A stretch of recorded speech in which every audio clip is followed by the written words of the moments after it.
மங்கள ஒளி வீசும் தீபாவளி, சந்தோஷம் ஒளி வீசும் தீபாவளி.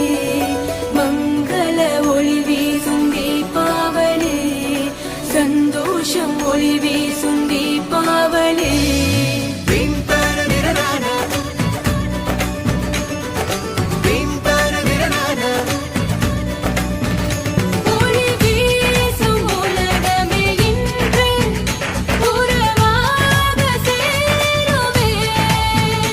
ஒன்றாக அனைவரும் சேர்ந்து கொண்டாடும் தினமே, மனசெல்லாம் மத்தாப்பு, சொந்தங்களின் ஒரு சிரிப்பு, பலவிதமான புது இனிப்பு, ஒளி திருநாளில் இது சிறப்பு.